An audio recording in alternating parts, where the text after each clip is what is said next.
아닌 줄 알면서 끌려가는 관계를 유지하는 중이라면 스스로를 불쌍히 여겨요.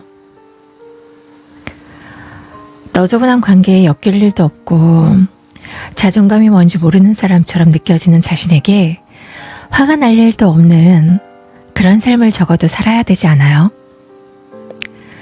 지금부터 우리 같이 아니다 싶은 관계를 끝내는 방법에 대해서 알아봐요. 때론 이유 없이 누군가 나를 싫어한다면 어떡할 거예요? 그 사람이 당신이 속한 조직에 큰 영향력을 행사하는 사람이라면 정말 힘들겠죠. 과거에 나는 많은 사람들이 나를 좋아하고 내 편이 되어주길 바랬어요. 그리고 그만큼 순수하고 솔직하게 최선을 다하려고 애썼어요. 하지만 사람들의 마음은 내 뜻대로 움직여지지 않았어요. 조직에서 나를 미워하는 세 사람이 모여서 쟤는 우리 조직에 맞지 않아, 정말 이상한 애야 라고 분위기를 조성하면 금세 적합하지 않은 무능한 사람으로 내가 전락해버리더라고요. 마치 큰 잘못이라도 저지른 듯 사회의 부적응자로 몰아서 스스로 자신을 학대하고 초라하게 만들어버리게 돼요. 더 이상 살아날 자존감조차 남아있지 않게 하려는 듯 자존감에 싹을 베고 자기의 뿌리를 뽑아버리게 돼요. 혹시 지금 그런 사람들 사이에서 살아남기 위해서 굽신거리고 있지 않아요? 당신이 자신 없이 꿈틀대기만 한다면 더 처참하게 짓밟히게 돼요. 자신이 부정적인 일을 행하거나 지탄받을 일을 하지 않았음에도 당신을 모략하고 바닥으로 떨어지게 미는 사람이 있다면 그 사람을 콱 움켜잡아 버려요. 절대로 놓지 말고 당신이 밑바닥까지 떨어진다면 그곳까지 끌고 내려갈 수 있도록 버텨요. 두렵다고 피하지도 말아요. 움켜잡고 놓지 않을 각오가 되어 있는 것만으로도 충분해요.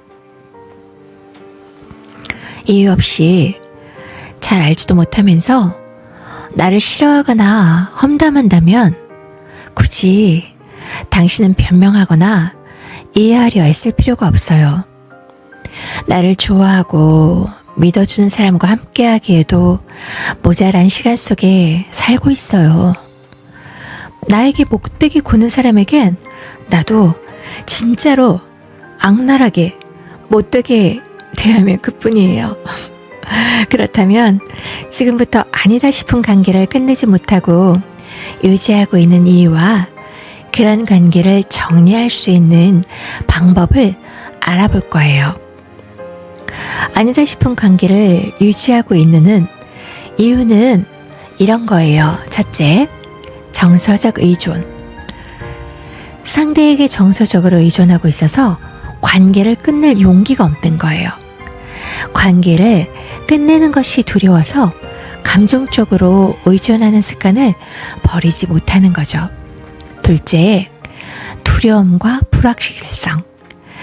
이별 이후에 불확실함을 두려워하면서 새로운 시작을 망설이는 거죠. 새로운 인연을 찾거나 홀로 지내는 것에 대해서 불안감 때문에 관계를 지속하게 돼요. 세 번째, 습관과 안정감이 들기 때문이에요. 오랜 시간 함께한 습관과 편안함에 젖어서 새로운 것을 시작하는 것보다 익숙함에 머물러 있는 것이 더 편하고 쉽기 때문이죠.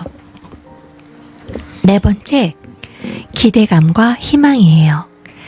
상대가 변하거나 관계가 나아질 거라는 기대를 가지는 거예요. 스스로 잘못된 기대임을 알지만 희망을 버리지 못하는 거죠. 다섯 번째, 주변의 시선과 압박이에요. 가족이나 친구, 주변 사람들의 시선을 너무 의식하게 되는 거죠. 주변에서 이상적으로 생각하는 관계를 유지하고자 애쓰느라 압박을 받는 거예요. 남의 눈치를 너무 많이 보게 되는 거죠. 6번째, 경제적 이유예요. 요즘 정말 힘들잖아요.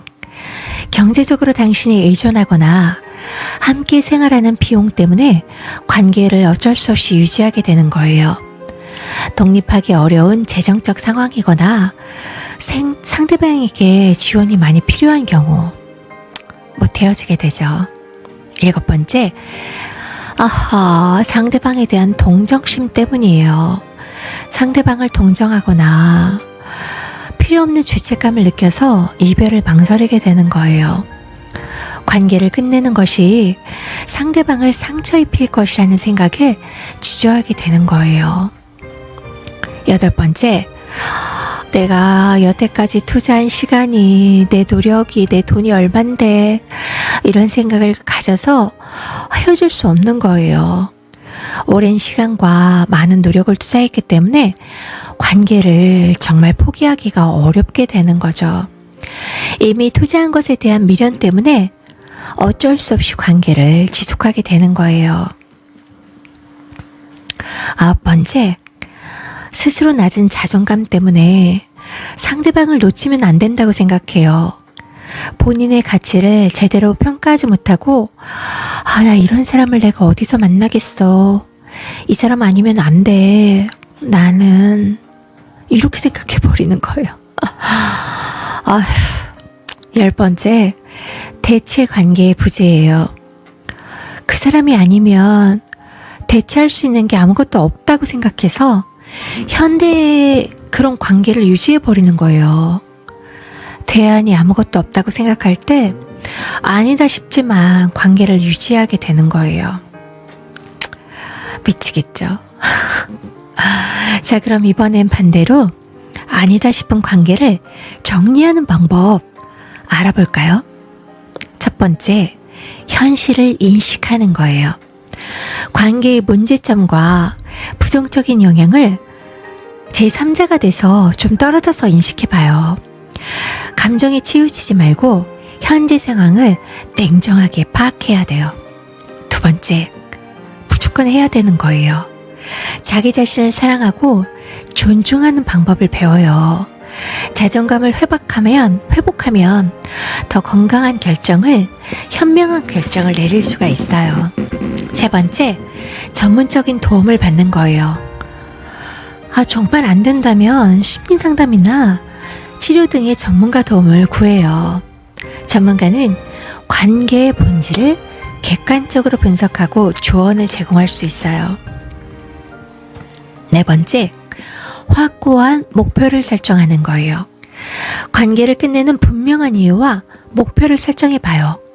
이별을 위해서 동기부여가 되고 확고한 의지를 가질 수 있어요.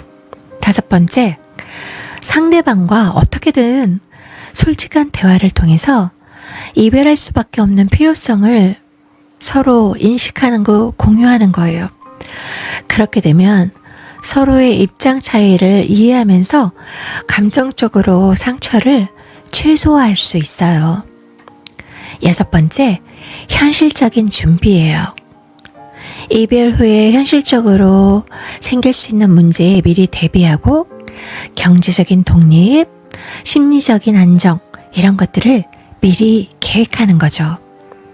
일곱 번째, 주변에게 꼭 도움을 청하세요. 나 혼자 어떻게 할 수 없어요. 그렇다면 신뢰할 수 있는 가족, 친구에게 사실을 알리고 도움을 청해요. 혼자가 아닌 지인과의 함께 이별의 과정을 슬기롭게 극복해 보는 거예요. 여덟 번째, 새로운 관계를 탐색해봐요. 취미활동이나 어떤 동호회 이런 것들을 통해서 새로운 친구, 인연을 찾아가면서 건강하고 긍정적이게 새로운 관계를 형성할 기회를 모색한다면 아니다 싶은 관계는 현명하게 정리할 수 있어요. 아홉 번째, 거리두기예요. 이별 이후에 상대방과의 연락을 하지 않거나 최소화하고 거리를 두는 거예요. 거리를 두면 감정적 의존이나 이런 상황을 피할 수가 있어요. 마지막으로 10번째, 자기 개발을 하고 성장할 수 있도록 자신을 위한 활동에 집중하면서 새로운 스킬을 배우고 성장을 해나가는 과정 속에서 당신은 아니다 싶은 관계를 내가 먼저 끝내고 귀한 존재인 나를 함부로 어떤 누구도 취급하게 두어서는 안 돼요. 지금 당장 나는 어떤 관계를 맺으면서 살아가고 있는지 우리 점검해보고 아니다 싶은 관계는 바로 끝낼 수 있도록 같이 노력해봐요.